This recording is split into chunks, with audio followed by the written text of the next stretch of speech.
there's a lot of books on consciousness out there. There's a lot of things that have been done and said. And so it's going to be really interesting to see your perspective, your research. Let's dive in with that and kind of explain to the audience what is consciousness in a nutshell.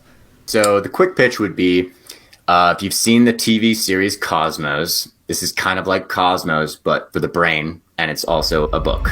It's written in the style of creative nonfiction, and the reason I wrote it that way is because I'm writing it in spite of all those other books on consciousness. It's not like any other book on consciousness where, it's just a laundry list of facts. That's not what it is. It dips into story now and then. So kind of like Cosmos, the TV series, where you got a narrator and a ship of the imagination, and they dip into story here and there, and then they're giving you information all the way. It's just different textures of information that they're giving you. And so I try to do all that, but inside of a book, because that's the best medium for this message.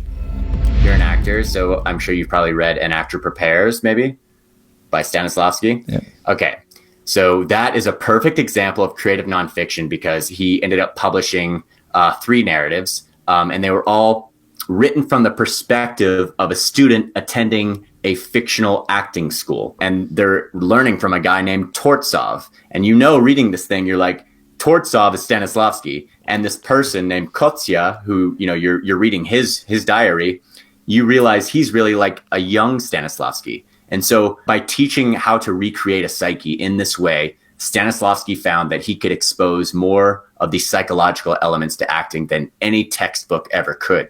And so that's kind of what creative nonfiction is. It's like teaching acting, but in an interesting way. So through a diary. So that's what he did. What I chose to do, and my wife and I chose to do, was to write this from the perspective of a neuropsychopharmacologist who's got 8 hours left to live, and all he wants to do is condense 10 years of research into one letter that he's writing to a stranger.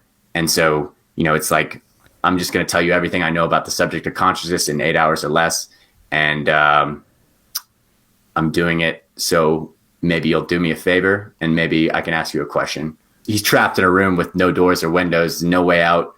And this is the only way to make his life not meaningless, which is, share this information. And so it's kind of written inside of a psychological thriller. So I think you'd really dig the book, actually. Well, that sounds like a very apt approach for this, because yes, a lot of this literature that's out there can be very academic in nature, very boring, and a lot of people aren't going to touch it. What is it, just more importantly, that you really want the audience to know about this book before it comes out? We need to consider multiple different perspectives on everything, and especially when it comes to the question, what is consciousness? In the same way that, like, if you were going to study light, you have to study all forms of light, right? Yeah. Talk about light and you think about like the lights on, or the sun, or the rainbow, you like think about all those colors and that sort of thing. But then you forget that infrared, radio waves, gamma rays, these are all the same thing. It's all light. And what we perceive, the visible spectrum, is 1/10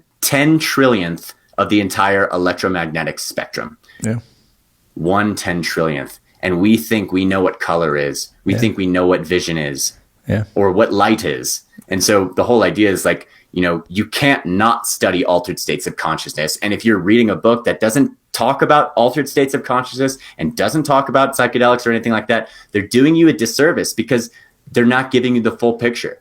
The problem is consciousness, we only have the one. There is no like consciousness A and consciousness B. You don't have that. We only have our own consciousness, and then we can subject it to certain activities that will make it stretch or shrink. Our perception of time can stretch or shrink. So we can perturb consciousness in this way, and that's how we can understand what baseline is. And so where the book ends up is giving people a perspective and an understanding about consciousness that they're just probably not going to find in another book, because it's too specialized. This is the broad strokes. This is giving you the overview, but it also opens and closes the question. What you're talking about earlier, just the comparison of how you made the book, and not that you're comparing it to Uncle Tom, but like just the empathy is what's lacking, right? It is our inability to ever put ourselves in somebody else's shoes.